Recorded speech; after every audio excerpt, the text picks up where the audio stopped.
broadcasting live from our studio in Appleton, Wisconsin. You're tuned into Fox Cities Core on WCZR Code Zero Radio. We're the show that gives you an opportunity to call in and be a part of the show. Our call-in line is 920-358-0795. Core. Got a really special show today. I'd like to welcome our special guest co-host today. You've probably seen him around the area. He's put on shows at the Study Hall. He's one of the writers for the band Elmer Glueskin. It's Ben Rausch. Ben, welcome. How are you doing? I'm doing good. Thank you, Andy. Thank you. And then we've got a duo here today. You've seen one of our guests before. He is a driving force to the Green Bay music scene and the arts in general. Spearheaded a lot of ambitious projects like the Bammies, Grooves on the Green, and the Truck Yard at the Tarleton. But 5 years ago, they started All Bands on Deck. It's Green Bay's biggest music festival, which features live local bands in the Shipyard District along South Broadway and the Fox River. I'd like to welcome back Tarl Knight, and for the first time, Kylie LaCombe. How are you guys doing? Good. How are you doing? Good. Thanks, Andy. Thanks for having us on. We're so glad to be here. Well, thanks again for coming back. And this is exciting. So All Bands on Deck, 5 years. How fast did that seem to go? Flew by. We're celebrating 5 years, and I think that's a testament to all the great music that we have. When people first came to All Bands on Deck back in 2021, I think that there was a big question: is there a music scene in town that can support this kind of vision, this size and scope of event? And so we've just seen that grow and grow over the years. And the question has, of course, been answered for 5 years now that Green Bay has a thriving music scene. Northeast Wisconsin has amazing musicians local who can come in and can provide community and a way for people to connect and have a great time and spend money at local businesses and revitalize an entire area of Green Bay's downtown. And so we're celebrating 5 years of that. So it's a big deal. And I know that you were heavily involved with the songwriting in Door County. Did that spark the initial idea to do something like this to revitalize the Shipyard District? Yeah, the Steelbird Songfest was a big part of my growth and my history as a songwriter, as a collaborator, as a creative person. But the initiative around Steelbird Song Festival formed back in 2005 in Door County around the preservation of this historic bridge that spans across the bay in Sturgeon Bay, Wisconsin. So revitalization, historic preservation, community building, a little bit of local politics in there, fighting the power, fighting the city hall and the mayor to make sure that the voices of the community were heard, history wasn't lost, and the identity of a musical community was strengthened and emboldened in order to keep using their voices in order to protect what's ours. And so all of those things were instilled in me as a young person. And this is obviously a lot bigger initiative than just me. This is many hundreds of people involved in a business community, in a neighborhood community, in a music community. But to see all of those virtues and all of those really wonderful elements that make music worth singing and performing and community worth driving, we've seen those things come together here as well. And just like Appleton's Mila Music, Green Bay has this wonderful community-driven festival full of hundreds of performances, and it does have a big impact on that community. It's the biggest event that ever happened south of Mason Street in Green Bay, and it has an annual direct impact of over $100,000 in direct spending in those businesses, which, as you can imagine, along the coal piles and the auto mechanic and metal workshops, this is a big deal in order to keep that area of our city alive and vibrant. So how did it change from 5 years ago? Do you have more hands helping you now, or is the process pretty similar to 5 years ago? It's as far as setting it up and getting everything ready to go, promoting, and all of that goes into it? I think we have the blueprint. We have the playbook. We continue to bring new bands into the fold, and continue to invite our friends back every year who have invested in this community and building this festival with us. We have a great time doing it. But all along, in the many times that I've come on the show and hung out with you, Andy, continue to sing the praises of the amazing person next to me who shies away from the spotlight and the microphone too often. But I dragged her along here today because we this is a team effort, and we owe a lot in this community, but in particular this festival, due to the direction and the sacrifice and the investment from Kylie LaCombe, my festival co-director at All Bands on Deck. So she's really doing all of the outreach. She's working with bands. She's working with venues, and she really brings it to life every year. Kylie, can you maybe give us a quick sort of rundown of what you do on a daily basis? Because you're not only working with All Bands on Deck, but you're doing a lot of other things, booking a lot of other shows. Can you give us the rundown on that? I am the co-festival director of All Bands on Deck with Shipyard District Inc. And then I am the booking manager at the Tarleton Theater, and then the Truck Yard, and then also at the Tracks. I'm doing all three of those. So my life is pretty much booking bands and booking events all the time. Are you using a lot of the connections you made throughout the year at those different venues to find bands to play all bands on deck? Definitely. Or a lot of bands reaching out to play this? How are bands getting involved in this? It's a little bit of a mix of both. For the first year, I was actually just talking about this. We scoured pretty much everywhere for bands. And we did it very quickly. The first year, it took us, I think, 5 to 6 weeks. That's definitely something that's changed in this year. I mean, in the last couple of years. It takes us, we start 7 months out now. So that's a big jump. But so we got a lot of bands from other festivals and other things going on in the Green Bay area. And then we just ended up building off of that. A lot of the relationships that we made through All Bands on Deck, they continue through the theater or through at the Tracks. So it's been a lot of fun.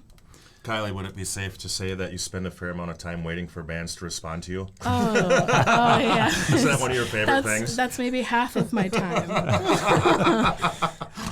So obviously, Ben, he's doing a lot of booking bands in Appleton at different venues. So is that a problem when you're trying to find bands, is getting a band to respond? Yeah. I think that the main problem is that bands have a lot of different members in them. So each one of them having to say their availability and things like that, it takes a long time. It takes a lot of reminding, but that's not horrible. I can speak for that as well. Yeah. Is there a band that's played all bands on deck so far, all 4 that'll be returning for the 5th? Yes. The first one that comes to mind is Jeremiah Jam's band. They've been in all 5. What are some others? Danny Moss is returning for her 5th Alley year. Cat and the Perfection has been in all 5. The list is becoming shorter just because 5 years in, and with some bands breaking up, or musical artists who end up moving away or joining a band or forming a band but not performing as the solo artist that they started off in 2021. So things shift around a lot. For instance, Mike Black is a friend who came on very early on, maybe from year 1, and he continues to play every year in Wagon Roots, which is a duo, songwriter duo from Sturgeon Bay, Wisconsin, who I ended up meeting when I was 13 at the Steelbridge Song Fest. And so that's a really cool friendship that we get to keep exploring music festivals together and in different cities. But we do have a lot of new acts that we get to explore this year of different genres. And so, making those new relationships while holding on to our friends, that's a great feeling. And I think that it's a reminder that this thing is so worth doing, and the community continues to grow because of it. So, some of the new bands that we have include, a friend of ours, Pudge, actually, is going to be performing. And I wanted to put you on the spot, Andy, but you're going to be performing with Pudge, and that's our first time having you. Last year we featured This Handsome Stranger, which is another band that you perform in. But we have some really cool new groups that we haven't really explored before in this festival. The Sobieski Outlaws are a really cool group, and they're going to be joining us. Nuclear Fusion is a really young group. They're like teens. 15, 16 years old, but they opened for an album release party a couple months ago and like blew everyone away. So we're really excited about that. Easily one of the best, most engaging, energetic performers of the whole festival, and like so young, like maybe 17, 18 or 16 or what. Yeah, they're really young. But we have a lot of friends returning from performances and album release concerts at our venues, but entering All Bands on Deck for the first time, including Three Springs from Door County, the Independent Variable, who you got us connected to. Crestfall is a metal group. Jake Phelps is going to be performing some of his hip-hop numbers that he just recently released on his new album, which he released at The Tracks, called Over Easy. So there's a wide spread of genres. It's really cool to have our friends continue to come back in different incarnations and keep exploring the community event. But cool to invite new people. Just as a side note, John Wheelock says he responds quick. He does. He actually really does. John is He's great to very work fast. with. John's a consummate professional and an amazing performer.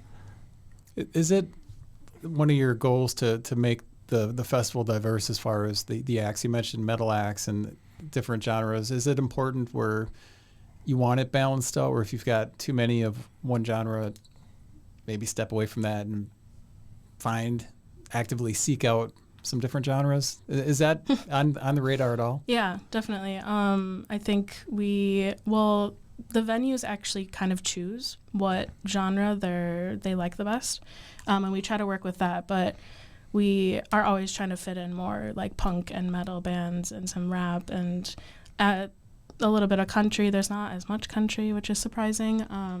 But yeah, we're always trying to work new genres in. Is it important? You mentioned working with the venues. You want to keep the venues happy because really the whole goal of this is to help the Shipyard District and bring that district, revitalize it. Did the venues have, besides the bands that are playing or the genre of music that's playing, what other input did they have into the festival as a whole? Just to cover the first point, there is a balance that we try to strike between the creative direction as people who love the music community and are involved in it from all genres and styles, but also recognizing that there is a popular, mainstream bandwidth of music that is going to attract the widest possible audience. And so while that's usually the preference of any venue or restaurant or bar, pub, tavern participating, because they want the widest possible reach and draw, to pack their venue out, we also want to make sure that there's a place for, like Kylie mentioned, metal, punk, other more niche, or specific genres that aren't the widest possible community, but that are important to include because they matter to us and because we know that diversifying, as you mentioned, is going to draw new pockets of people into the Shipyard District, people who maybe never went to any of our businesses, never got a beer or a Bloody Mary at Rum Runners or State Street, or got a cheesesteak at Cheesesteak Rebellion, or got a little Jamaican jerk chicken taco at Little Jamaica. So, while all of those venues have preferences, for instance, Little Jamaica has great relationships with reggae bands throughout the community because that's their brand, right? They're Little Jamaica, and so they're going to have reggae bands. But pulling in, a wide variety is important to us. To your second point, what was your second question, Andy? As far as the venues, what other aspects of the festival did they have input into? So they also have some input as to which bands they really like. And some venues have really great relationships with bands, and so they'll request. And there are, a number of really standout performers that are really popular in Green Bay or that are popular in the Shipyard District or with their specific audience at their restaurant or bar.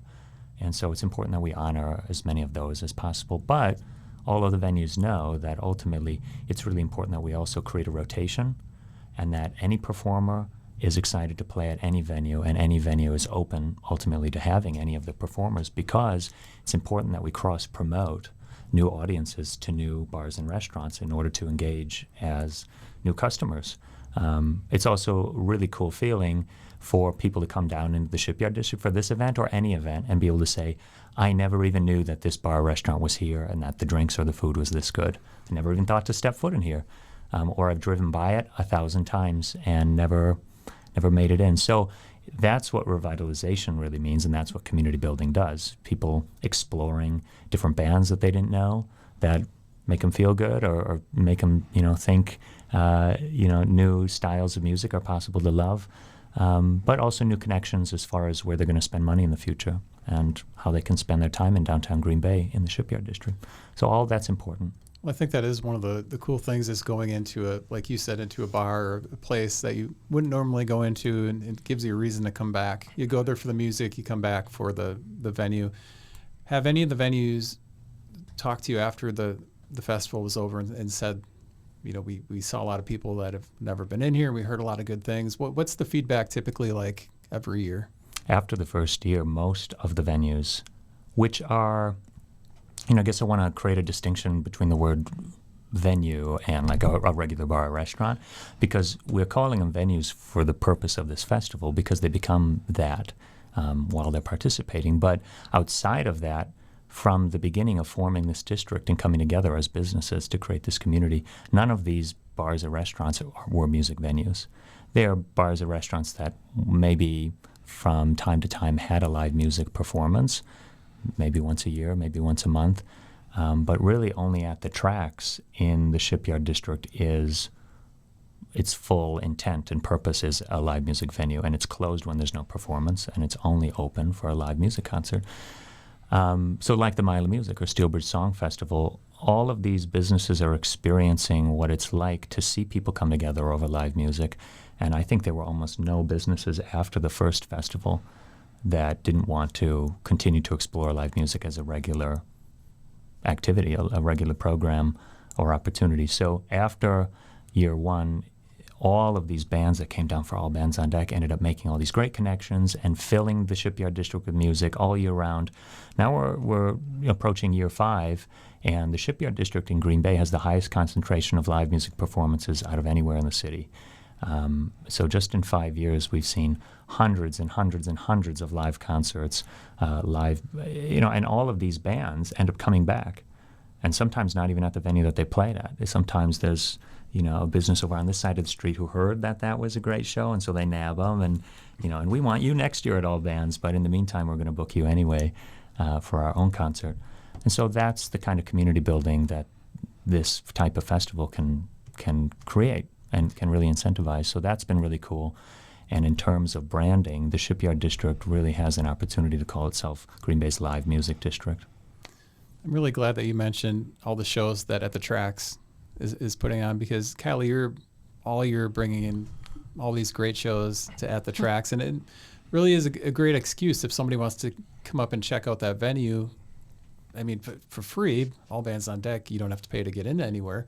It's a great time to come up and see that venue. Maybe they'll even come back and see one of the shows throughout the year, because you've got a lot of these great bands that are playing year-round, including a band that Ben's near and dear to, Elmer Glueskin. Elmer Glueskin, and I believe this will be the 3rd year for Elmer at the event, and they look forward to it every year.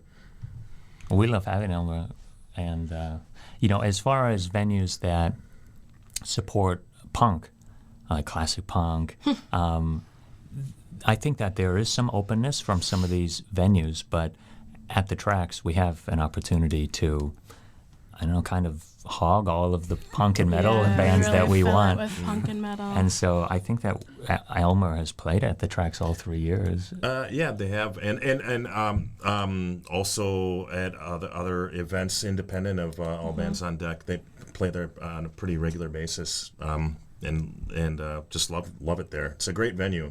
We love having you guys. I know all the songs by heart. And I don't know all the songs by heart from any other band. That tells me they got to work on some new ones then. Oh, well. So Ben, you said this. You've the 4th year that Elmer Glueskin is. I think it's the third. Okay, so you've been to this event quite a few times then. I have, yeah. I love it. Have you noticed any changes from the first time you went to the last time you were there? I feel like in regards to its attendance, it's gained momentum. Do you guys feel like that's accurate? Mm-hmm. The amount of people every year seems to that attend. It just seems to grow larger and larger. Yeah, I think we came away from 2,000 the first year to nearly 10,000 at our last year. And there was a big conflict with a Packer or NFL concert or something on one of those days. So to see that retained audience and continue to grow is a pretty cool feat, and really excited about what the fifth year will hold, since there's no Packer conflicts, no football conflicts. Every year we're trying to dodge the kickoff concert that Lambeau has, and they don't release it early enough, so we're guessing which weekend will be the best. But 6 months out, yeah, we're it's been the guessing. second weekend for, I think, the past 4 years. Yeah. So we try to stick to that, but it's always scary because it could be that weekend, and that's not going to help. Why has it always been around the second, like the beginning of September? It's always been in that Yes. time slot. Why did you choose towards the beginning of like school back in session for all bands on I deck? don't actually know. We chose that weekend because that's a weekend that doesn't hold any other large community initiative in Green Bay. As venues, and we were just talking about this with some friends before we came here to Code Zero Radio, we try to be really, friendly and non-competitive and collaborative, or at least cooperative with all of the other venues in our city. We try to take a look at what's going on at a bunch of other great venues, from Frets to GBUFO to any other venues, including between our own venues at the Tarleton, the Truck Yard, at the tracks, and we try to reduce as much competition as possible. If there's a great metal show going on over on one side of the city, we are not booking a metal show that night, because it's not fair to bands to see that crowd spread thin and have to choose between two shows. And we also want to make sure that that there's not a spirit of competition, or there's no animosity between any of the venues. So while we have maybe a singer-songwriter on the big stage at the Tarleton, and we can book a punk show that night at the tracks, those aren't going to be an overlapping crowd. They're not going to be competing with each other. And so all bands on deck, similarly to that, there's a whole roster of really wonderful, engaging, downtown, community-free music and other arts and cultural events throughout the summertime. What we wanted to do is choose a weekend where we knew that there wasn't anything large that we were going to be up against, but also nothing large-scale musically specifically, so that we could count on all of these bands to continue to come back every year. We want a weekend that's all bands on deck weekend in Green Bay, just like Mila Music. And Steelbridge Song Festival before that has its own weekend that the entire community looks forward to every year. Now, you go up against the Packers, and and that's certain death. But besides that, I think we've carved out a really cool niche in this weekend. It's kind of the close to summer event in Green Bay, and that feels really good for us to be able to have one last big celebration of Green Bay, of Northeast Wisconsin, of music, of businesses, of cheese and beer and burgers, and seeing all one another before it gets cold out throughout our Shipyard District community. You've got, like you said, all summer long. What's Grooves on the Green? I mean, I've seen that. Is that something that you started this year? Yeah, this is a new initiative. It's in line with the Tarleton Theater and our mission in order to bring arts and culture out throughout the city of Green Bay.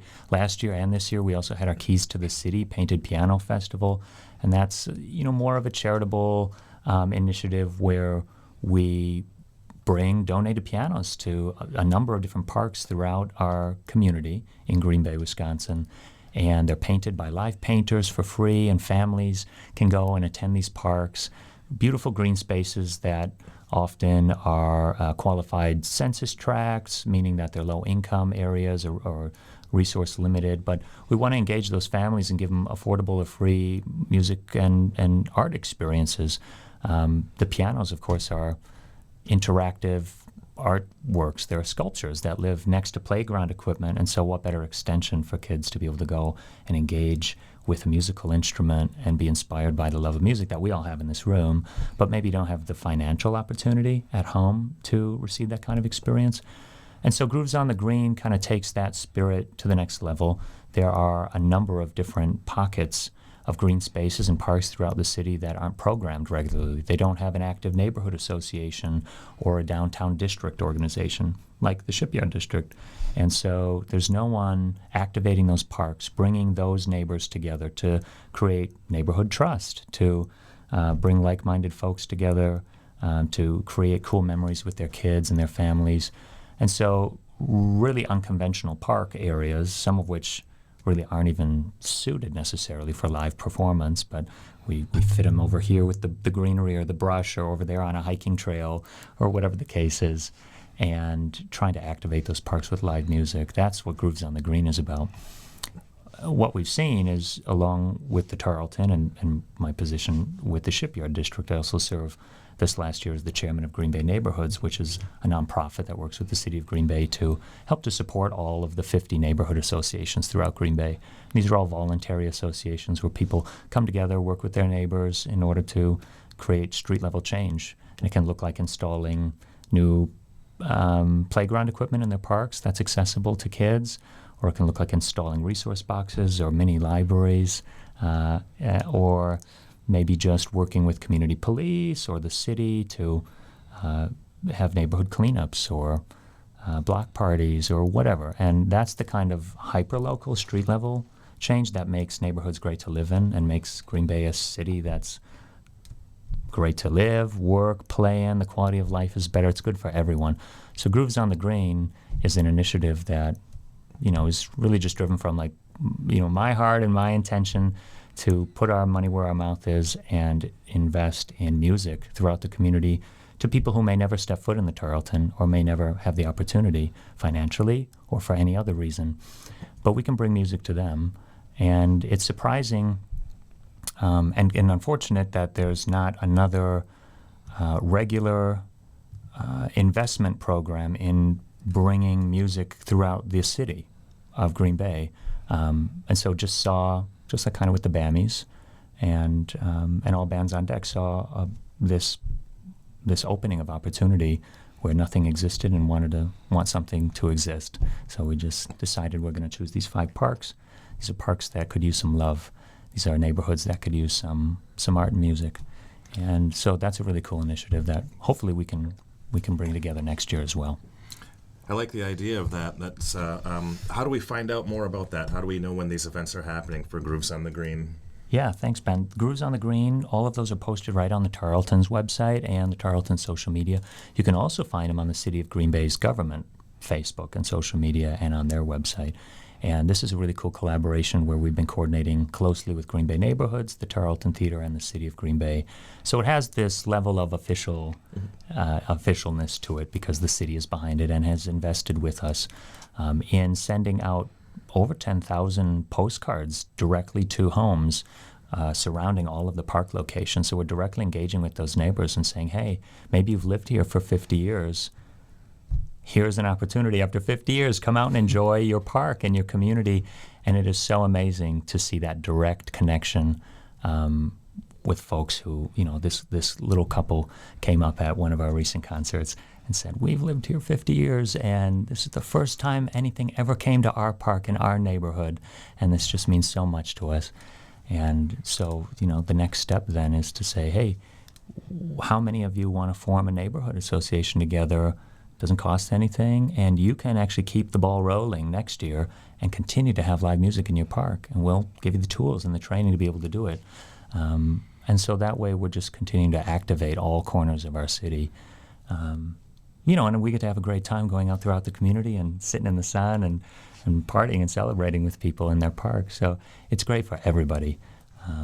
We've had a blast, and so Grooves on the Green is going to continue. I love it. I think more music's better.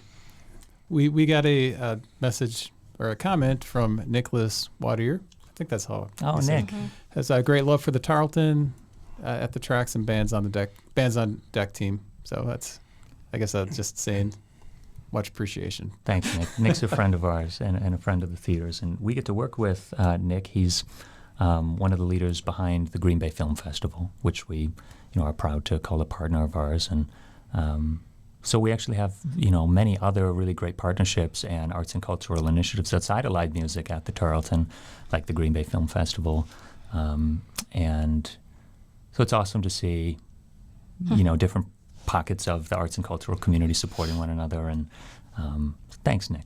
Thanks for your support, man. I've got a question for you, Kylie. Oh, God. Okay. So at the BAMIs last year, it was the second annual BAMIs, went from 1 day to 2 days. I saw you were almost like ground, what would it be? Like one of those little towers at an airport, like going around making sure everybody was on cue. Plus you were presenting yourself. So you were doing a lot of traffic control. Air traffic. Thank you, Tarl. Yeah. So you're doing a lot. When you're in a situation like that, obviously you respond well under pressure. Can you tell me about something as far as either it can be something that happened at the BAMIs or something that happened booking a band at one of the clubs where you had to step in and kind of put out some fires and to make the show happen, to pull it off successfully? Do you have anything? Right. You probably feel like you're at a job interview. Yeah, I do. Thanks. Honestly, the first thing that comes to mind is I feel like there's a lot of things that happen with particularly the truck yard that I'm now learning how to do. For whatever reason, I have a hard time with the food trucks, and those are the things that, they'll like drop out at the last minute, and I have to re-add somebody like the day before and things like that. So I'm learning that. I don't know if I feel like I do it all the time, but specifically, not sure. I think that with the BAMIs, I was basically acting as like a stage manager. So I was making sure that everybody had their cue cards and everybody had their announcements of who's winning and stuff like that. Well, day one of that too, we had an ice storm, which I think prevented some people from making it. So you had to do some footwork to make that. Yeah, thank you for saying that, because yes, literally people were dropping out like a half hour before the show, and I had to rework all of those announcements, and I had to redo the whole sheet because I had people presenting each award, and then I had to redo the whole thing and then redo all of the cards and stuff. So that's a good example. It all worked out. You did a great job pulling that together, because I think the weather forecast, you must have knew there was a chance of something, but then it was really, really bad when it moved in. Yeah, it got really bad, and there was people who I knew were winning that were not coming anymore, and presenters that weren't coming anymore, and that was a hard one. Kylie does a great job of holding all the keys to events like that, where although the results of the BAMIs are audited by a number of the BAMI award committee members in order to make sure that they're accurate, they're fair, they're representing both the votes of the committee but also the public. Kylie has this like immense pressure of knowing who's winning and who's not winning, and really trying to like authentically and organically support and celebrate every single person that's there, because we love all of the people that are there for the most part, and but she knows that 2/3 of them aren't winning. And so she has this like great weight on her shoulders, then she handles it with such grace and professionalism. And then she's also running interference with the attendees and people who are ticket purchasers. And she's working the door, and she's making sure that everything's lined up with the trophies and everything's correct there. And the press is arriving. And so she's a miracle worker for sure. And, the logistics with the truck yard, I want to jump in because Kylie's done some really amazing last-minute turns or twists or pivots or whatever when there's been some really serious weather, and we're an outside venue and it's thunderstorming or it's monsooning and there's heavy rain coming, when just 30 minutes before it said it was going to be 75 and sunny and clear, and all of a sudden it twists. And so she's got to do all this work to get everybody inside and to make sure that everyone knows what's going on. So I give Kylie a lot of credit, because on top of all of those things, all of these projects are things that generally at very short notice, I'm like, Kylie, I have an idea, and let's get going on it right now because I want this to happen in 3 months or less. And And so besides all of the really intricate ongoing, bits that it takes to logistically create any of these and bring it to life, she's constantly dealing with me and my, and my challenges that I'm throwing at her. And there's really no one else, that we're doing all of these things because I want them to happen. And it's like, or Kylie wants them to happen. And so let's just make it happen and let's figure out, well, we'd never run an award show before. We never had a food truck park. We're not big corporate experienced professionals. We love our community and we want these things to happen because we care. And so a lot of the time we are making it up on the fly. We are learning as we go, and we're counting on our friends in our community to help and join us to make these things come to life. So Kylie is middleman to all of these high-stake art project, experiments. It's a fun time. Yes. And so I give her the most amount of credit. What's your first thoughts when Tarl tells you he's got a new idea? Oh, he can attest to this.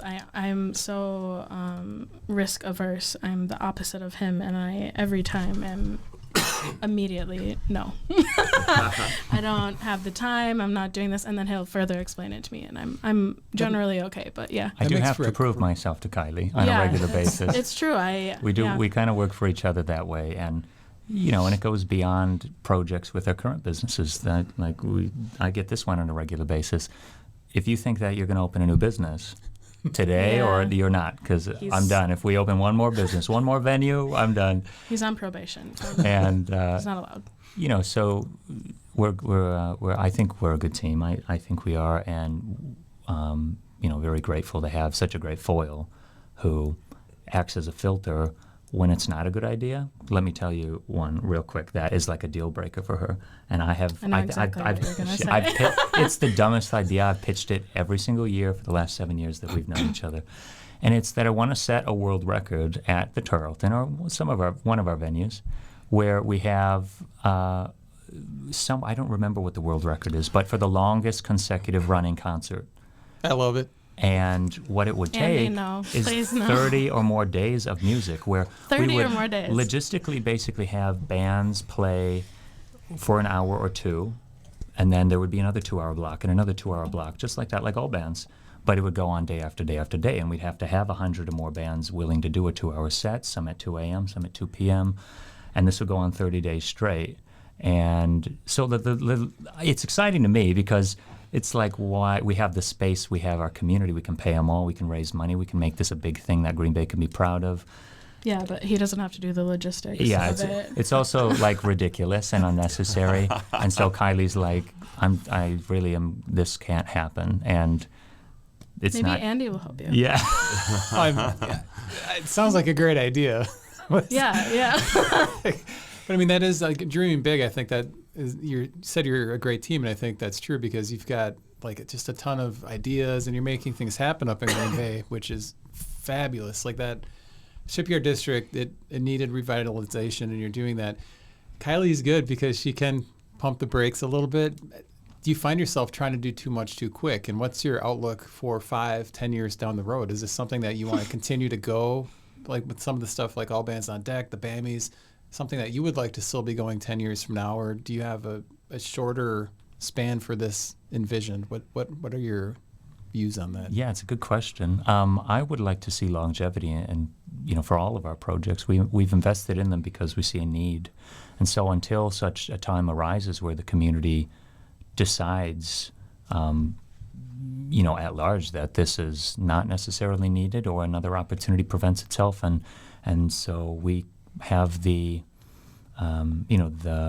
permission to pull back, I guess, then we would assess that then. But I would like to see the Tarleton continue to grow and connect and provide a space at the tracks too, and the truck yard for our live music community for a long time. Additionally, All Bands on Deck is an annual event that could go on forever and just continue to evolve as long as it's bringing people in to our community down in the Shipyard District and revitalizing that area and continuing to bring the community together, expose audiences to new bands, and give bands an opportunity to perform for some suitable amount of income Those are all really wonderful things. And something that I thought about is if we don't have the wind in our sails to continue this experiment or our projects for the long term, then without the Tarleton, which I'm very proud of as a pillar that it's become, or the Shipyard District with all bands on deck, then who would fill those gaps?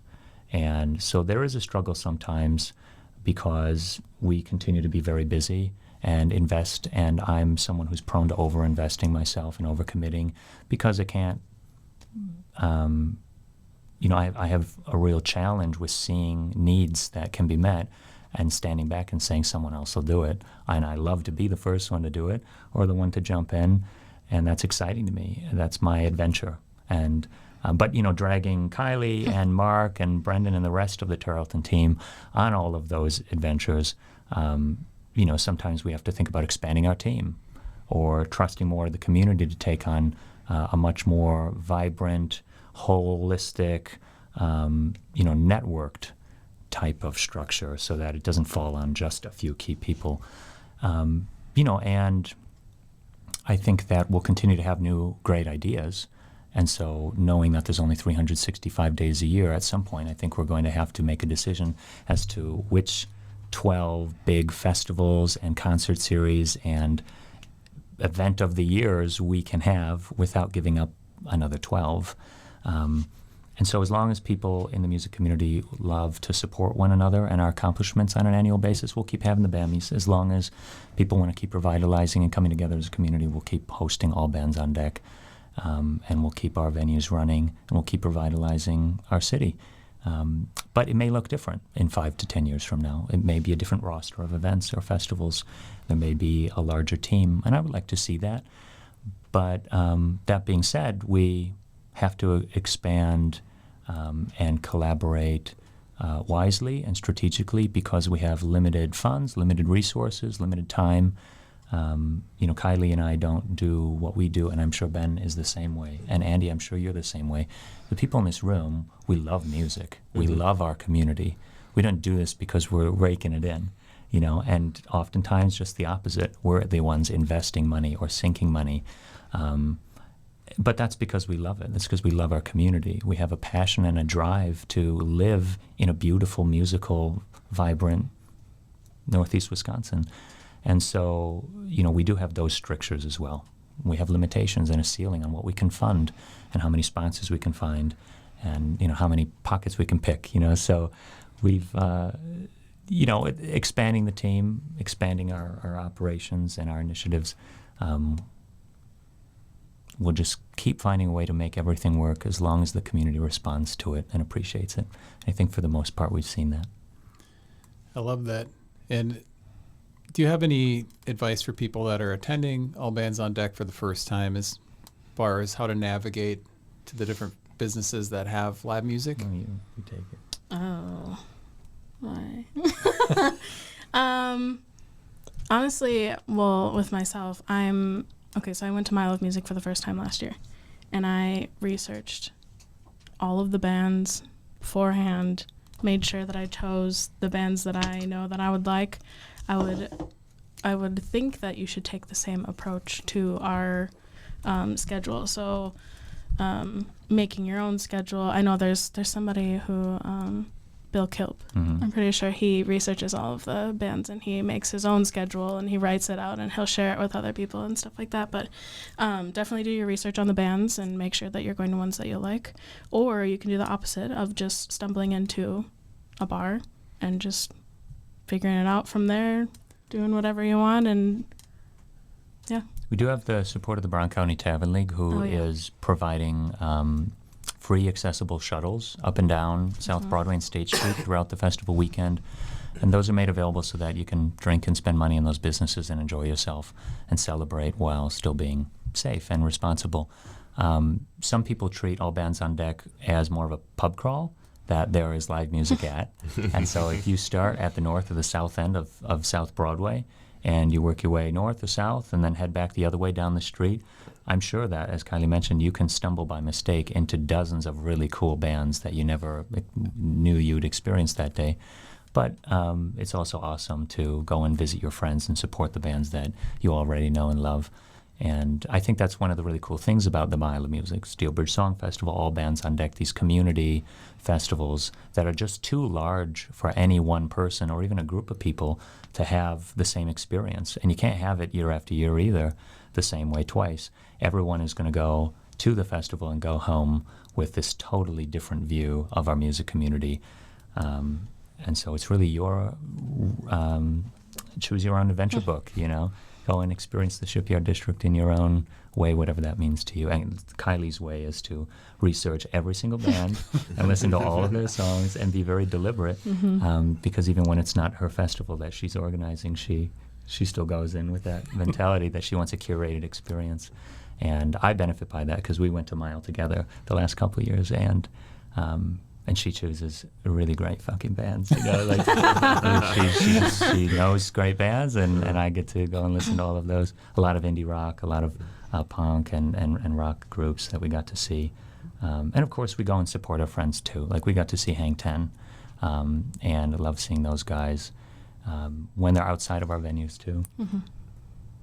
And we get to go scout, right? So hey, if you're a festival creator, or if you're a venue, venue owner or venue manager or booking agent, come to All Bands on Deck, scout these bands, make some connections. These, in our opinion, and there are some bands who aren't participating this year who we hold in really high regard too, for a number of reasons, scheduling, or they're touring and they have great opportunities outside of this festival. But besides those folks, this is the best, highest concentration of talent in the city in a mile and a half geographical area that you're going to see. So there's really no better opportunity to come and meet some new bands and performers and steal them away and go and make sure that they get paid and have new opportunities and get to perform and continue to follow their musical dreams and their careers, because we're all in this together in order to revitalize our community, support our music and arts economy, and and make sure that Green Bay and Northeast Wisconsin is known for more sometimes than just the Packers, or paper manufacturing, or cheese and beer.